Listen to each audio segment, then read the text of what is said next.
I'd like to call this meeting of the Senate Education Committee to order. The order that we're going to do, providing all the House members are here at the time, will be House Bill 1419, which is Representative Pfautsch, and then two bills by Representative Swan, 1612 and 1613. House Bill 1780 and 1420 by Representative Fitzwater, and then finally Representative Davis. We will accept on consent bill House Bill 1681. That's our schedule for today. You probably heard that we're going back into session of 3, so we've got lots of bills, so we need to zip through this as quickly as possible. And any questions of the committee?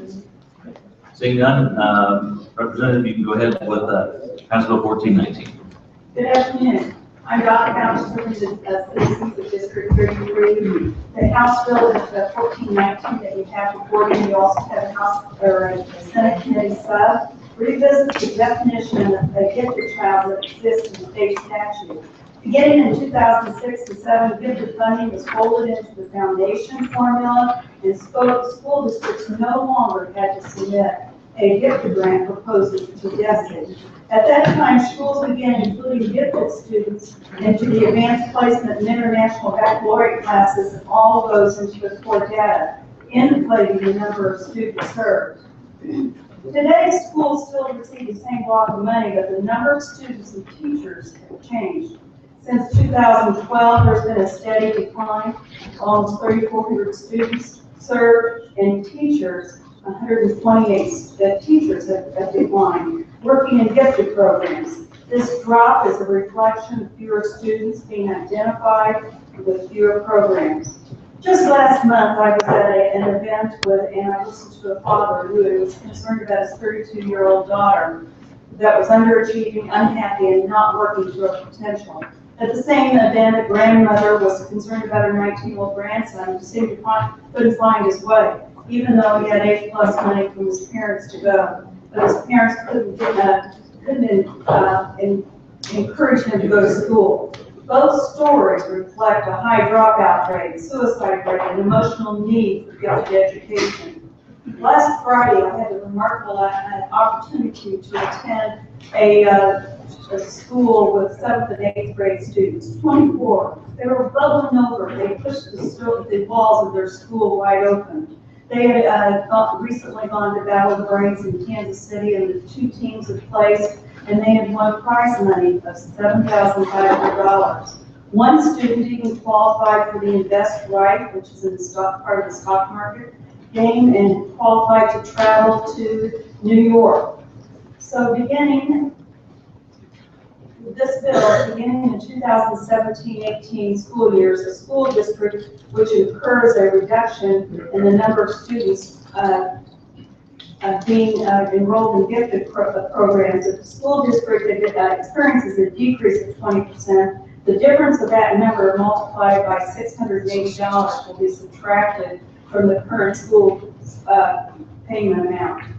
Concern was raised for smaller districts, so in committee we added an amendment exempting schools with less than 300 enrolled students. This bill is very similar to a bill that you heard last year, 637 in 2015, and it was voted out of the House 152-1, and it also passed this committee.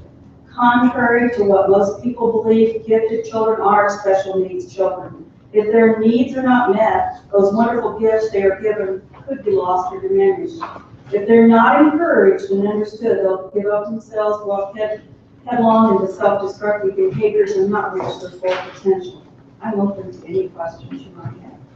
Thank you, Representative. Before we do that, I would like to introduce Sheila Law with Progress Missouri has permission to record today's hearing. Mr. Secretary, please call the roll. Senator Pearce. Here. Romine. Here. Brown. Here. Emery. Liva. Here. Honor. Chappelle Nadal. Aye. Bozeman. Quorum is established. Questions of the bill sponsor? Seeing none, would you like to call a witness or just open it up? I have several. Okay. Today. All right.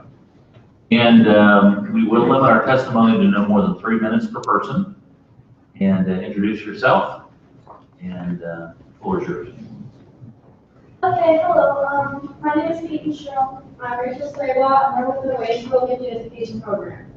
We attend our gifted program at our high school, and we have both been a part of this program since we were 5 years old, and we are about to graduate next year. Gifted education, starting in kindergarten, is very popular, but then it is not. Rachel, could you move the microphone in front of you and just kind of alternate back and forth? Thanks. Starting in kindergarten, gifted education is pushed in our district at least, and then the enrollment rate drops very quickly. Our high school class has only 3 members currently active in our gifted education program. The need for gifted education is very important because those who qualify for the gifted program often fall behind in regular classes because they become bored because those classes are not moving fast enough for them, and they may end up even failing these classes. We find it very important when it comes to some school districts incorporating the AP enrollments into their gifted statistics for their classes, because a lot of gifted students who are in AP classes aren't recognized as gifted students, and they still need to be recognized as such because their learning styles differ very dramatically from the average student who has to sit in your class and work to achieve what they need to achieve. When you're in a gifted class, you need a different learning environment to keep up, because if you're in a normal class, you're going to sit there and you're going to be bored because you learn differently from the rest of your students.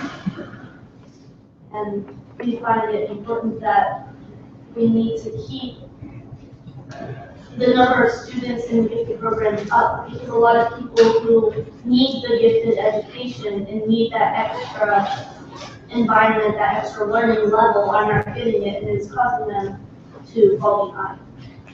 We believe that this bill will help encourage schools to increase their gifted education number of students and increase enrollment in these programs and help these students who just everybody. And we have an example from our school district recently. One of our teachers have retired, and we were very lucky to be able to hire another teacher. And so we currently have 4 gifted education teachers in our district, teaching 4 different grade levels. And we find that that is very helpful for our students because they don't all have to be crammed into certain teachers. We can spread it out across the district. And we find that very helpful, and we believe that other school districts should be able to have that advantage as well. That's great. That's great. Thank you for your testimony. Very good, Rachel and Peyton. Questions of the witnesses? Senator Chappelle Nadal. I just want to thank you 2 ladies for coming here today. Being young and exercising your First Amendment right is a wonderful thing, and welcome you into your state capitol. So thank you so much for coming today. Now let's give these ladies a round of applause.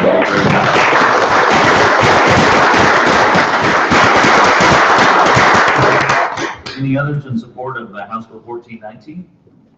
Mr. Chairman, members of the committee, my name is Tina Hyman. On behalf of the Gifted Association of Missouri, this has been our priority legislation. I'd be happy to answer any questions.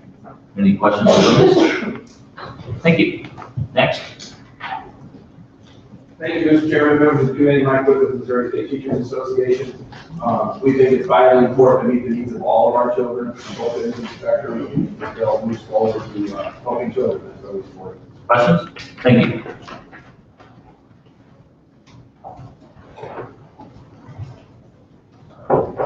Very confident with our educational council, also on his own record and support this bill. It's very important that we support this subgroup of students. As many of you know, these students do not often get challenged in class. And in a survey done by the National Gifted Association, they reported that 7 to 10 teachers report that these students are not challenged or given the chances to thrive in their classrooms. So we really need to support this bill. Thanks. Questions? Thank you. Next. Mr. Chairman, members of the committee, I look based on the Missouri and going for this support. We think the bill will help maintain challenging and quality programs for the city. I can answer any questions. Thank you. Next. Mr. Chairman, members of the committee, Luana Gifford, AMT Missouri, we also like to for House Bill 14. Questions? Thank you. Anyone else in support of the bill? Anyone in opposition to the bill? Anyone to testify for informational purposes only? Seeing none, that concludes the open hearing on House Bill 1419. Representative Swan, do you want to come on up? We have 2 bills. The first bill is House Bill 1612.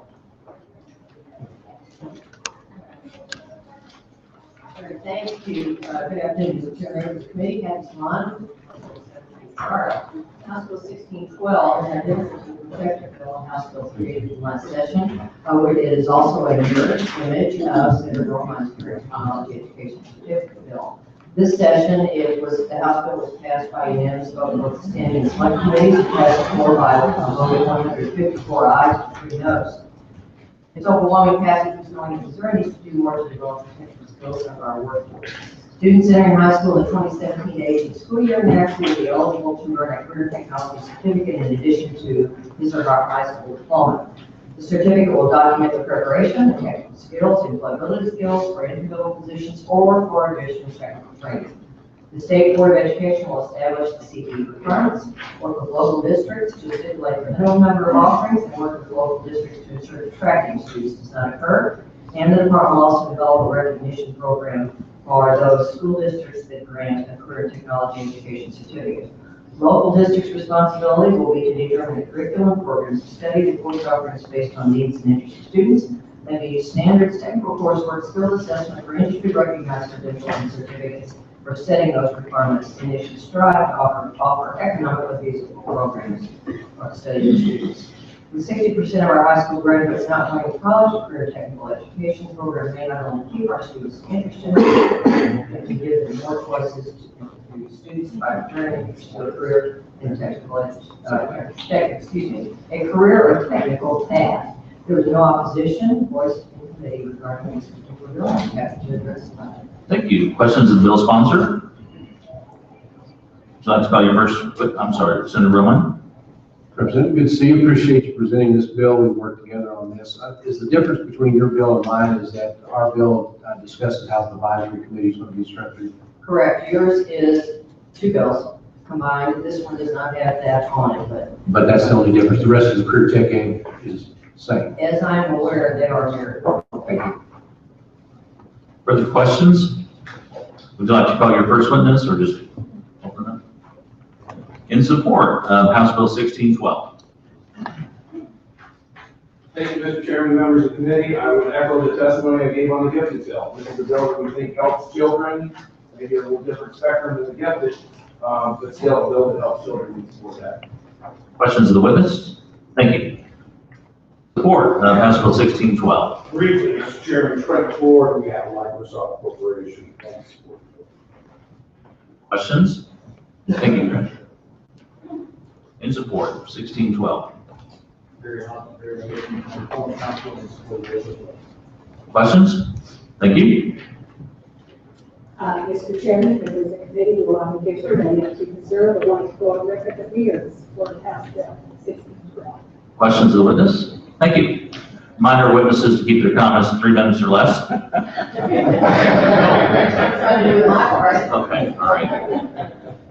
Good afternoon, Fitzwater. Safety Foundation has finally given the bill. It offers students more immediately college vows and alternative path and returns dignity and stature to the profession and vocations. There's only 25 to 34% of Missouri Municipal and Associates for your hire. We believe that's long overdue. Questions of the witness? Thank you very much.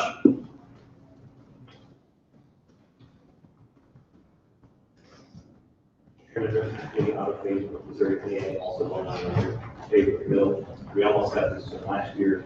This is important recognition for these programs, very important for these kids. I'd like to make sure that we accomplish that in this session. Great. Questions of the witness? Thank you. Next. Mr. Chairman, members of the committee, Brian Stock, Missouri Chamber of Commerce, also want to go records for the bill. Questions of the witness? Thank you. Anyone else in support of 1612? Anyone in opposition to 1612? Anyone to testify for informational purposes only? Seeing none, that concludes the hearing on 1612, and now Vice Chair Romine will take over. Next on the calendar is House Committee Substitute for House Bill 1613. Representative Swan. Thank you, Senator. Chair, members of the committee, again, Director Councilman, Mr. Forward, Deputy Director. House Committee Substitute for House Bill 1613 is very similar to the perfected bill again from last session, which was 377. It was passed in the House last session by a vote of 146 ayes, 9 noes, and was amended onto the Conference Committee report of your bill. This session, it again was passed unanimously out of the standing and the select committee. The floor vote was 154 ayes and 3 noes. In the fall of 2014, 30.8% of recent high school graduates participated in remedial coursework in our public post-secondary institutions. As a former member of the Coordinating Board for Higher Education, I became aware and committed nearly 14 years ago to address this issue regarding remediation coursework. 2 provisions in the bill specifically address the issue. One is a required interventional provision for the 9th grade, and an optional provision for students prior to the 9th grade. For those in 9th grade, local districts will identify students who are at risk of not being ready for college or for entry-level career positions. For these at-risk students, districts will develop a policy and implement a system by July 1st, 2018, using the performance on the math test in 8th grade English, the school district's overall reported remediation rate and student attendance rate. The district policy shall require academic and career counseling prior to graduation for these at-risk students to ensure the ability of the school to provide sufficient opportunities for the student to graduate on time and ready. Prior to 9th grade, as an option only, districts may work with students and families to develop personal plans of study for courses and experience to conclude with students reaching their post-secondary goals without need for remediation. These personal plans are to be reviewed annually. In addition, the department will develop a process for recognition of both programs and review best practices in remediation to ensure that districts are informed about and held accountable for the implementation.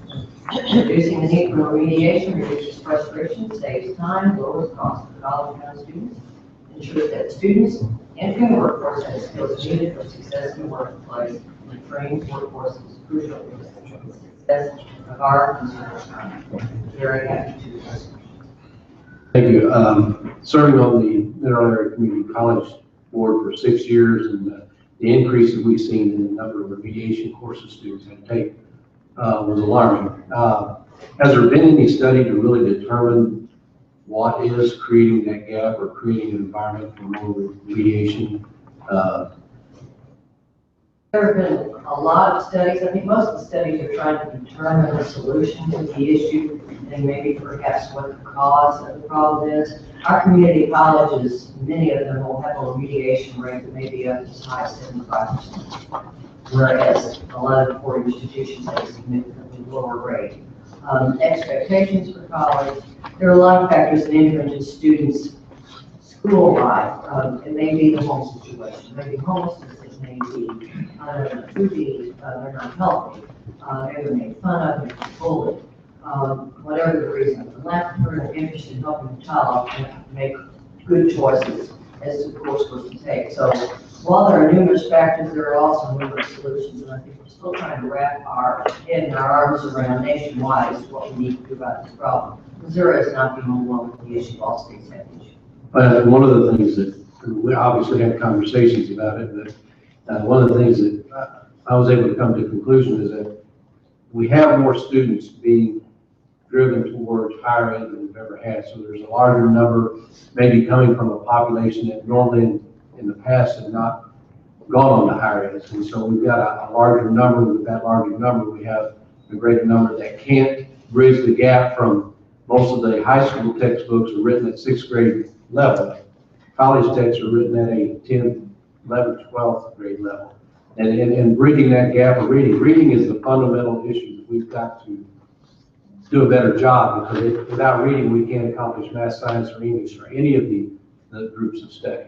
And so, again, I think we really need to rationalize and find out why we're having a problem to go forward. And I think your bill is good, is that it starts the dialogue that if we fail to plan, then we plan to fail. It's got to be a fluid document. We've got to be able to put these kids on a path, but we got to make sure it's understood, it's flexible, so that if something changes, if they see something that sparks their interest more, they can move in that direction. So don't want to get into a box with this or get it tied so tight that we don't have that flexibility, but also don't want to get away from really understanding why the remediation is happening. And a lot of it, I think, is our reading level expectation going from high school to college. And again, a number of students going to college that we never in the past would have anticipated. So there's a lot of variables here, and we'd like to stay engaged in that conversation. I agree. Thank you.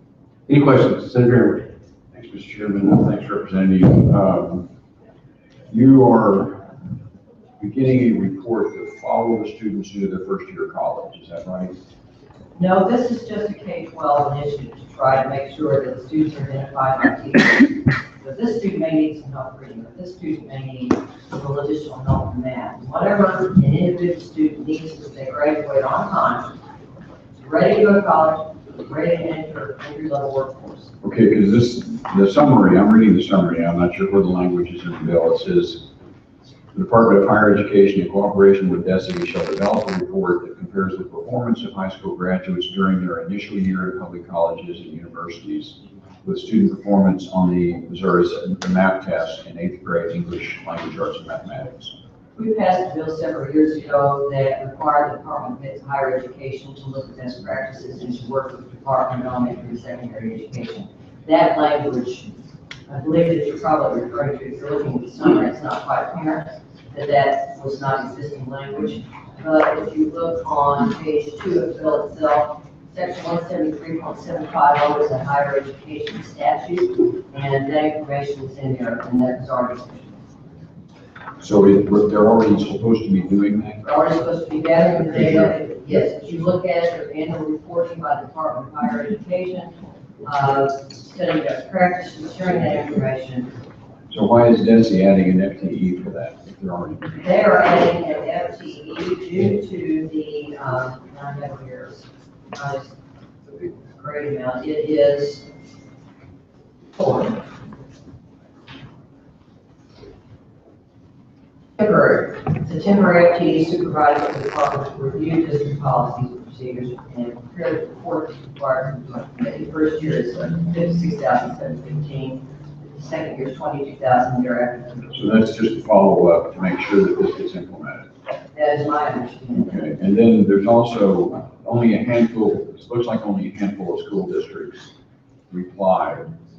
And their estimated costs locally range from $12,500 to $55,000 in this group that did reply. I don't know whether the others just didn't reply or whether there's no cost. There were several estimated there to be no cost. Okay, this is going to be, I presume, just taken out of their budget. This is not setting up for an additional request for appropriation, is that right? No, that's right. They'll just have, It's not much. they're just saying this, they will spend this money this way. Right, and many of these districts have counselors and counseling programs, which is another bill that I have, but the numbers, the ratios of school counselors to students is extreme. It's obviously if the school has several school counselors on staff, those are probably the schools that reply indicating that they're not to do something. Okay, thank you. You're welcome. Mr. Chairman. Any other questions? Any other questions for the sponsor? Seeing none, do you have witnesses you want to call? We will let witnesses in favor of House Committee Substitute for House Bill 1613 come forward.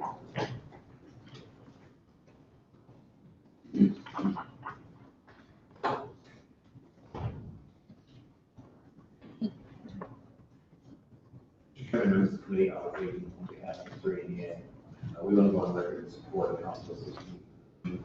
Big thing from our perspective that this bill included, we've supported for a number of years, is some state level recognition of just how important it is for high school students and students coming in preparing for high school to really see what an opportunity high school is for them. And we think this language about plans of study to go not just a 4-year time in high school, but then have some kind of link to their plans where they want to go on. We think that's an important statement. And so we want that language to move forward, we're strong in support of that language. I will point out, this bill was drafted about a year ago, and some things have happened in terms of the passage of the federal law, in terms of progress towards N66. And there are some things in here that speak to like the process of recognition. They might need a little bit of update just because we're a year down the road and moving along where we be provided the sponsor did try to help. There are some technical things there that we think need to be looked at. We're happy to work with the committee and the sponsor on those. Happy to answer your questions. Any questions for this witness? Senator Pearce. And this might be for the sponsor. Would you be willing to work with Otto on some of those ideas? Yes, sir. Okay. Thanks. Any other questions? Thank you very much for your testimony. Anyone else wishing to testify in favor?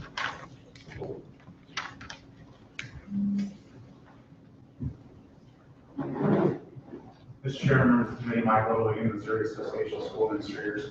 I'm going to recommend the bill working with the sponsor on this.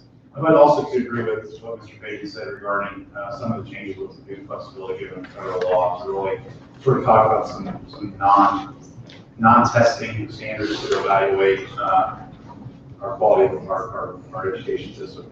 And the other piece I just want to sort of keep in the committee's mind is this whole conversation is going around nationally over college affordability, that this remediation needs to play into it. And kind of on Senator Romine's point on this is, we publish remediation rates all we want, but having different standards, different universities for remediations is going to probably be reflected in those remediation rates. So I think higher ed has a very important piece in this whole conversation about remediation, college affordability, student debt. So I just want to make sure the committee understands that as we move forward with this bill and with the implementation of the bill, to keep that in mind. We are absolutely willing to work on this issue because it is one that's killing our students when they come out of college. It's something that our teachers are having to deal with when they come out of college and go into a lower paying job. So it's something that we are absolutely interested in. With that, happy to answer any questions. Any questions for this witness? Thank you very much. Next in favor.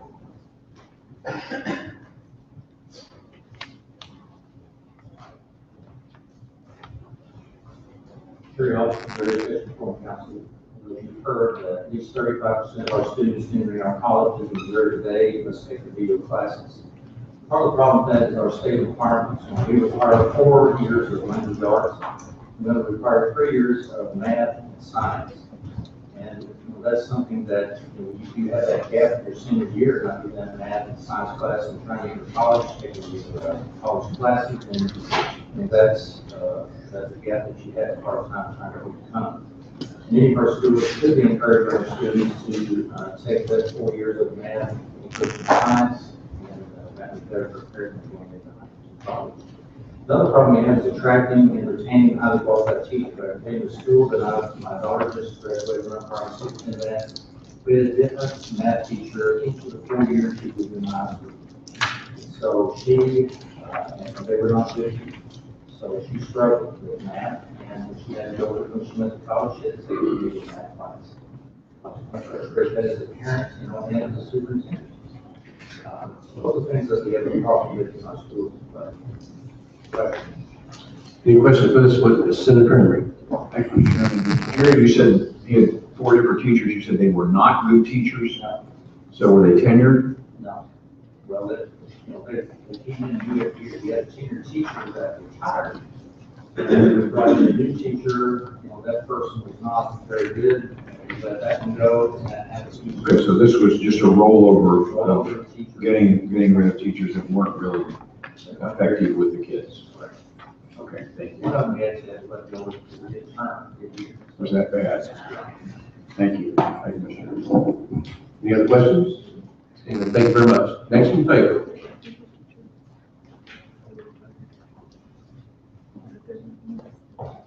Thank you, Mr. Chairman, members of the committee, Ron Stockton, Missouri Chamber of Commerce. Just want to go on record support as well. We recently conducted a survey with Gallup of over 1,000 Missouri businesses. It came back that only 15% of the owners in the state felt that our high schools adequately prepared students for the workforce. And so anything we can do, obviously we can't fix that entirely legislatively, but anything we can do to address remediation early on in high school, we certainly support. With that, I'd be happy to take any questions. Thank you. Any questions for this witness? Seeing none, thank you very much. Next in favor? Seeing none, is there anyone wishing to testify in opposition? Seeing none, anyone for informational purposes only?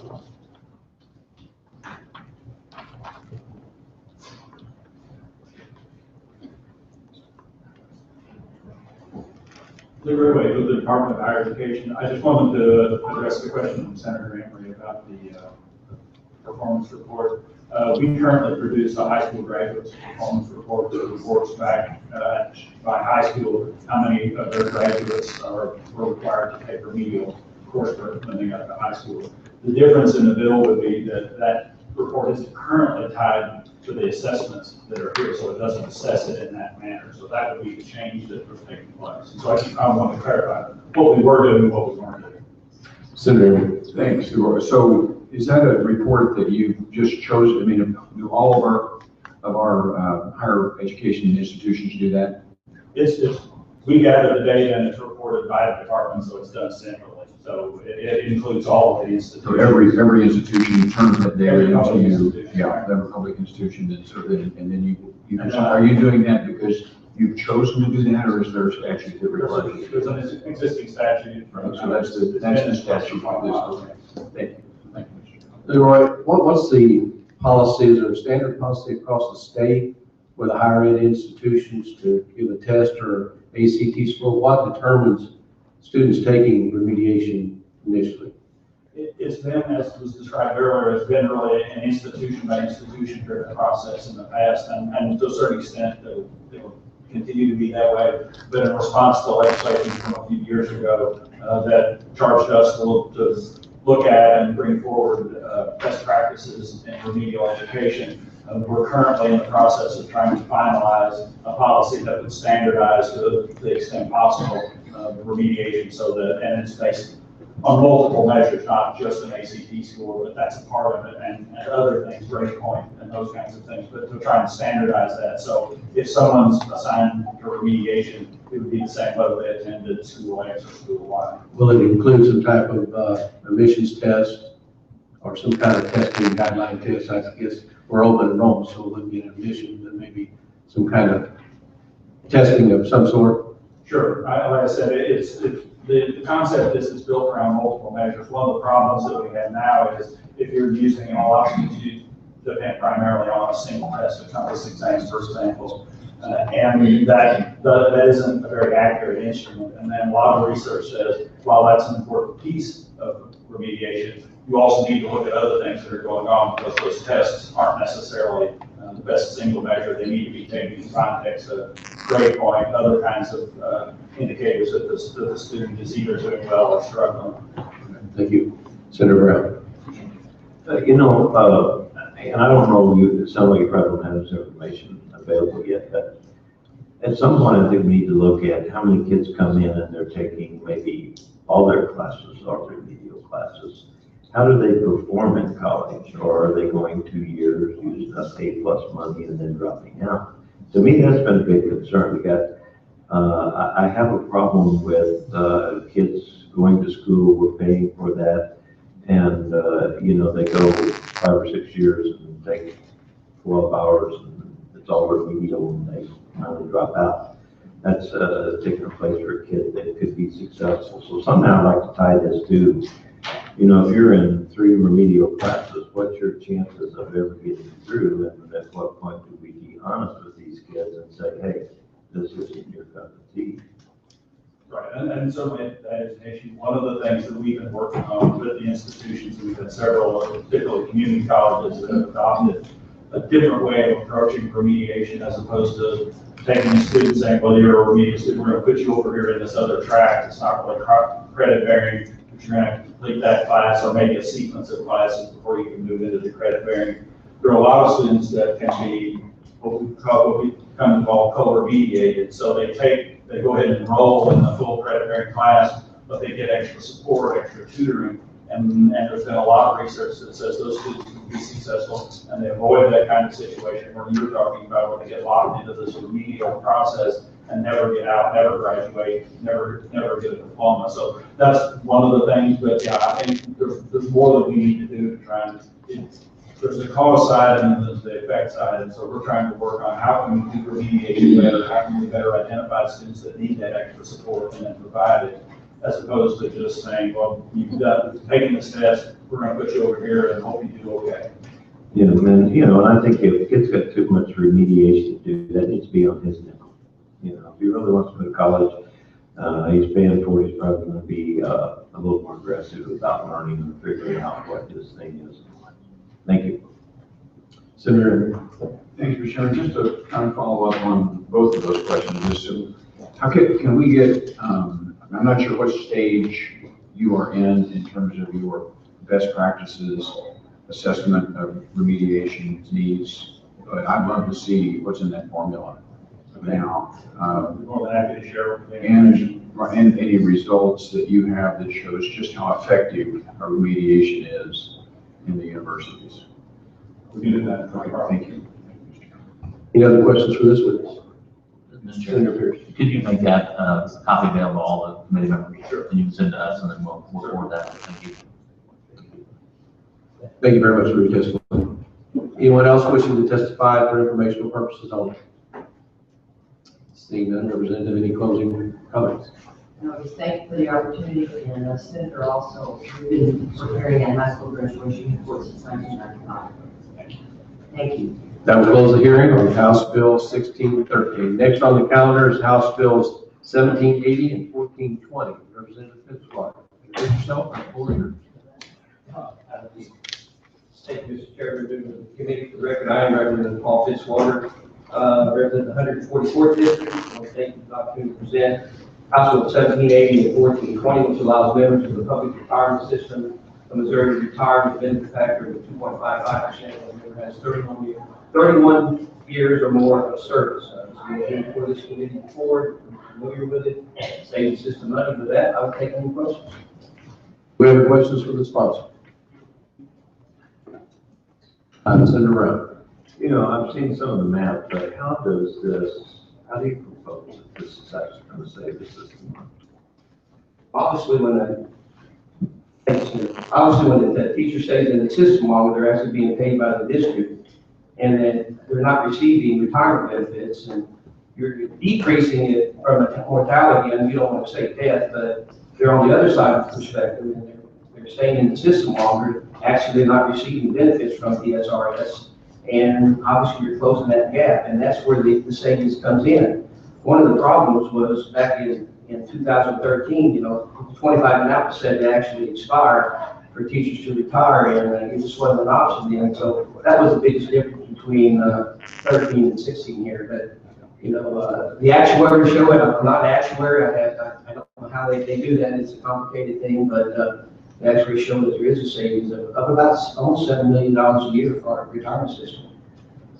And I would really like to see that study if it's available, because I would provide you with that, sir. Yeah, because they're going to pull more out. I mean, that's the reason we're doing this. They get paid more.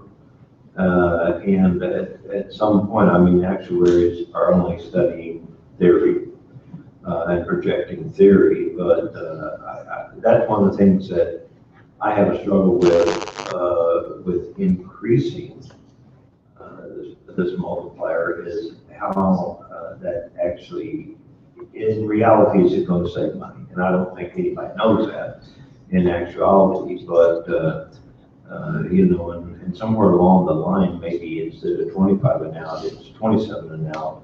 I think that actually rarely helps your teacher retirement system more than anything you can do. How many years was the 2.55 in existence before it sunsetted? I'm not sure exactly. maybe less than 10 years. I'm sure I have someone that will be able to answer that, or if not, I can get that information. And along with that information, if we could see what the effect on the actuarials were while it was in effect, and then if there was a significant change once it went out of effect. We will provide that information. Okay. Senator Everett. Thanks. Thanks, Representative. I think one of the problems with actuarial studies is that they're so easily manipulated. And I know there was a study that said it was going to be $100 million loss to the retirement. And then a year later, there was another study that said there was going to be, I think it was a $70 million savings. And the only thing that changed was the assumptions. And so that's a pretty big swing, $170 million that is questionable in that. And I guess one of the things that I was wondering about is that, so if a teacher retires, I mean, it's been said that if a teacher retires under the 250, which is where it is now, they're retiring at full salary. Is that correct? 75% of the best 3 years is what the teacher retirement is based upon. Okay, well, I heard it stated that if they retired at the 250, they would retire at full salary. If they were retired at 255, they'd be actually retiring at a higher salary. I know I had a couple of teachers in my office recently, a husband and wife, who said they were making more money in retirement than they were teaching. And I mean, do you know of any other instances, either public or private, where that's the case? Well, I'm not sure if that's the case. I mean, I'm a retired teacher, and I assure you, I didn't make more money as a retired teacher as I was a teacher, so I'm not sure that that's a certain situation you're talking about. But no, to answer your question, no, I don't know any other. Thank you. Yes, thank you. Any other questions from the sponsor? Senator Brown. Well, if you use 2.5% as your multiplier, you got 2.5. And you teach 40 years, there you go. That's 100% of your salary, correct? Well, it would be if they stayed in 40 years, that could be the case here. But I didn't. And I guess simple math is most teachers stay in 30 years, so 30 times 2.5 is 75% of their salary. Just clarification on how the math's done. Okay. Anyone wishing to testify in favor of House Bill 1780-1420? Thank you, Mr. Chairman, members of the committee. Mike Wood, representing the Missouri State Teachers Association. You know, what we support about this bill is one, we believe that it is actuarially sound, and it gives options that are affordable both to the teacher and for our retirement system. You know, the other options some of you alluded to are the reduced benefit you receive if you were to go out at 25. You know, you would receive 2.2 multiplier, which is 55% of your final average or your final average salary. You know, so that's not really an incentive. That's an option for teachers that works well for teachers. The vast majority of teachers do go out at 30 years or at rule of 80 and go that way. There are caps within our retirement system. So within your final average salary period, you can't increase more than 10% of your salary. And we also have, you cannot retire and have more than your salary that you were making when you were there. The longer you're retired, people will look at their checks and they will say, I'm bringing home more now than I did when I was teaching. That's because the cost of living increases we have built into our system, which is currently 2% per year. So yeah, the longer they are, they look at the check and go, I'm making more in retirement. So they didn't do that the first year out. It took them quite a few years to get there as well. Senator Brown, it was interesting. We had this conversation with Senator Lytle last year. You know, he's the businessman on the back of the envelope. And the way I look at it is you get the when you're hired, when you're retired, when you expire. And you draw less money out the closer together you put that retirement date and your expire date, assuming that's going to stay the same. And because you're delaying, because you're working another year and paying in another year, or you said you're getting a higher benefit, but you're paying in and you're delaying the COLA, which becomes a cumulative compound COLA, that's where the savings comes into play for the school district. or for the retirement system. And you gotta look at numbers, we'll bring the actuary by, right, because I had the same thought you did. I'm like, how can you get a better benefit in the state system? It does because of the present value of money, how they invest their money, and the assumptions they make on that is where it comes through. What I will say is we've had this benefit, Senator Roman mentioned, we've had this benefit, we've had a very sound system on it, we've had it for around 10 years. And it didn't affect the soundness of the system at all. And the options, in fact, what we've seen over the last couple of years is obviously less people are staying in the teaching profession longer because it's benefit has gone away. Happy to answer any questions. Senator Brown. So, and I get the whole assumptions thing, and you know, depending on who you read, the assumptions vary. But that being said, what percentage is a teacher's retirement fund funded at now, actuarially? I think we're in the mid-80s. And the system is going to testify behind me, so they'll be able to tell you what it's very good compared to their peers across the country on what they're funding now. So we're probably 8 or 9 million underfunded. Actually, they may have that information more than I do. I'm not sure, but it may be more than that. We're looking at a $36, $38 billion system. Okay, thank you. And I want to throw this out because it's been conversation and I'd like to get a response in that we want to incentivize teachers to stay around after 30 years is what this program is about. But it's not up to the discretion of the school district. The teachers can arbitrarily decide to stick around. Would there be any conversation on making that a merit program where the school district decides whether or not they want to keep the teacher, or is that playable or plausible at all? Well, I think even currently now, I mean, a teacher can stay without the 255 benefit, you can stay 32, 33, 34 years, and you can just get the 2.0 factor. So there is an increased benefit to it. You know, if you stay 31 years, with a 2.50 factor, you get 77.5% of your final average degree, where you stay 31 with a 2.55, it goes up to 79%. You can see there's still an advantage to stay, there's just not as much of an advantage there for someone to stay, for teachers to do that. So I think in any types of those situations, it depends on the individual situation of that teacher. And what they feel is the economic condition that they can retire and feel comfortable with that. Thank you. Any other questions? Seeing none, next in favor.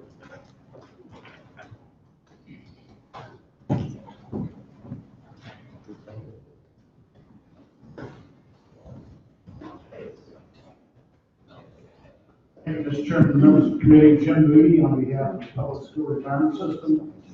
Many of you know this lobbyist, prior to that I worked for the state, for their trustee, promotions. That's what I've actually done on the boards. Our system is 83.9% funded, responsible question. The 2.55 was first put in the statute in 2001. And if I could, I think the answer to how could this possibly save money, the best analogy I can do is think of it as a roof.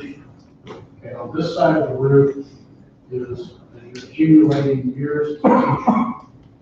And we talked about the 25 and out, and some people call that a retirement incentive. It's the exact opposite. It's a terrible incentive, because as the roof goes up, 25 years, you get 55% of your best 3 years.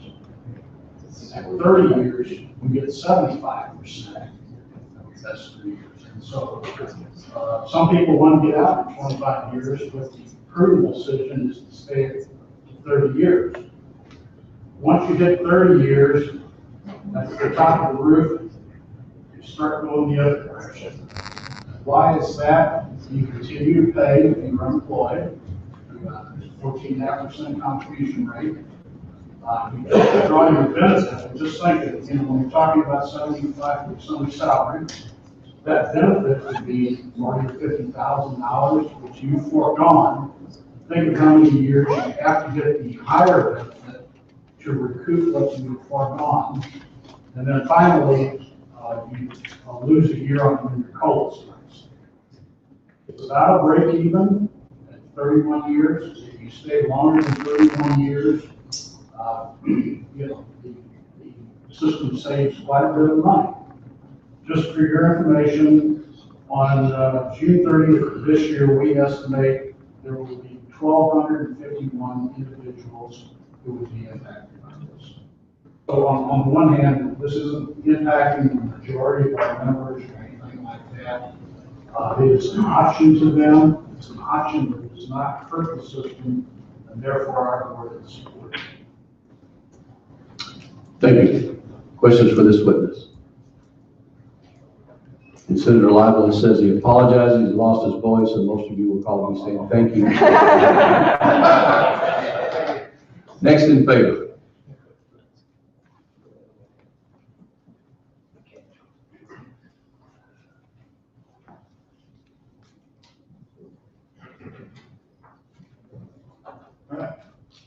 Mr. Chairman, this is the obligation we have to very hand, I would also have to go on as in favor of House Bill 1780. We concur entirely in the presentation of the sponsors. We do want to have this be a part of the system, as you pointed out. A lot of folks take advantage of it as meetings and for those folks. I think the question was asked as to how long, when the provision essentially came to be, and looking at the law previous section went on, and the provision was originally enacted in 2001. So it dates back 15 years. We do support this bill. We hope that the community moves forward and happy to answer any questions. Any questions for this witness? Thank you very much. Next in favor. Thank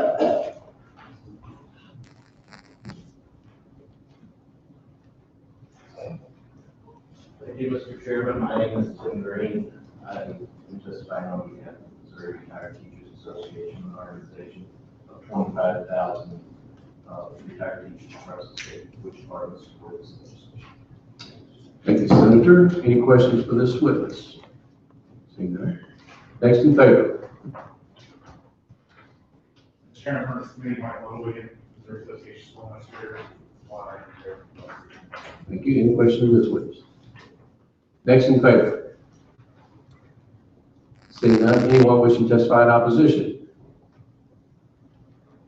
Seeing none, anyone wishing to testify for informational purposes only? Seeing none, Representative, any closing comments? Thank you, Mr. Chairman. Thank you. I will close the hearing on the House Committee Substitute for House Bill 1780 and 1420. Next on the calendar is House Committee Substitute for House Bill 2155, Representative Davis. Thank you, Mr. Chairman. Appreciate you being on time this time. Thank you. Appreciate your consideration. House Bill 2155 representing 162nd District, Casper, and Newton counties. This is a pretty simple bill that permits individuals currently serving in the Missouri National Guard and any active reserve component to have in-state tuition for our colleges and universities. Basically, all this is going to do is somebody can move to the state of Missouri, join the Missouri National Guard, or join the reserves and immediately get in-state tuition. If there are no questions, we'd love to answer. Thank you, Representative. Very simple. Any questions from the sponsor? Seeing none, do you have witnesses that you want to call out? If you want to call by name, we just have them come up. Thank you, Mr. Chair, Senators and Committee. My name is Eric J. Hedges. I'm a student at the University of Missouri, a veteran of previous months most recently finding high school and supported Operation Inherent Resolve. Today I'm before you in support of a very important bill that has overwhelming bipartisan support in the Missouri House. The benefits of men and women we call on to be at their best when our state and our nation are at their worst. House Bill 2155 provides in-state tuition for members of the Missouri National Guard and members of the reserve units within our state. This bill is about equality for our service members, regardless of the component in which they serve. Currently, active duty personnel assigned within our state of Missouri at installations like Fort Leonard Wood, our neighborhood recruiting stations, our university senior ROTC programs, and Whiteman Air Force Base have earned in-state tuition according to our legislative body. For a small number of service personnel, especially those who have sworn oath to the Missouri Constitution, this earned benefit is not important. Included among these are the National Guard and Reserve personnel who have recently transferred to units within the state or reserve units within the state as well. I have previously testified before this committee about the significance of having service members and veterans on our campuses and in our classrooms. There's no dollar figure or savings that can justify not supporting the bill that makes higher education more accessible to our service members and veterans. There's no dollar figure or savings that can replace the experience, maturity, discipline, and dedication that service members and veterans bring to our institutions of higher learning, especially legislation already before this body sponsored by Representative Davis that will cost the colleges and universities more money. Service members and veterans, especially those who have called down to serve in combat, have already paid this tuition. And they have paid it with these seats of you in front of me and to the people behind me in this gallery, and to everyone from Missouri home. House Bill 2155 is an benefit, like its sister Bill 2156, which passed the House with unanimous bipartisan support. It is not a free lunch for our returning heroes and service members. And these bills deserve a vote in this committee and Senate. Thank you for your attention. Thank you for your testimony, and thank you for your service. Do we have any questions for this witness? Again, thank you for your time today. Thank you. Anyone else wishing to testify in support? Jerry Hoff, Jersey State Form Council. I'm also a horse veteran, and I will say anything we can do to support our active military and our veterans is an opportunity to do so. Thank you. Any questions for this witness? Seeing none. Next in favor.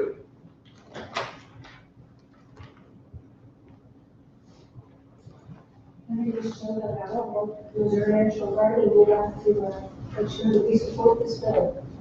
It would be a great benefit for insurance members. Thank you very much. Anyone, any questions? Thank you. Anyone else wishing to testify in favor? Anyone in opposition? Anyone wishing to testify for informational purposes only? Seeing none, Representative, any closing comments? Very simple, kind of helps our Missouri National Guard have another recruiting tool to get people to move to Missouri, and way that just how 1 year residents on colleges. Senator Brown. It also, you had in there,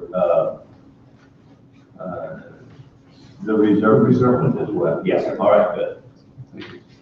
Thank you, Representative, for seeing the bill. That'll close the hearing on House Committee Substitute for House Bill 2155. Senator Pearce. Thank you. I move we go into executive session. Is there a second? Second. Move in second, we go into executive session. All those in favor say aye. Aye. All opposed say no. Ayes heard, have it. The ayes do have it. We're in executive session. I now move we take out House Bill 1681 by Representative R. Is there a second? Second. Move in second. All those in favor say aye. Aye. All opposed say no. The ayes heard, have it. The ayes do have it. Before the committee is House Bill 1681 by the representative. This is the one on yoga, training courses, programs, schools, dealing with proprietary schools. And I don't believe there's a, there wasn't. So I move that we do pass House Bill 1681. Is there a second? Move in second. Discussion. Discussion. Seeing none, Mr. Secretary, please call the roll. Senator Pearce. Aye. Romine. Aye. Brown. Memory. Aye. Liva. Spell it all.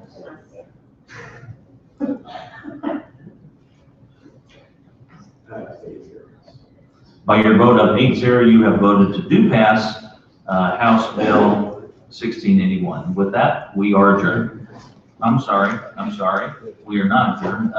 He did request a consent status on that. I move for consent status. Is there a second? Second. Discussion? Yes. For House bills, right. Second. Discussion? Mr. Secretary, please call the roll. Aye. Romine. Aye. Brown. Aye. Memory. Aye.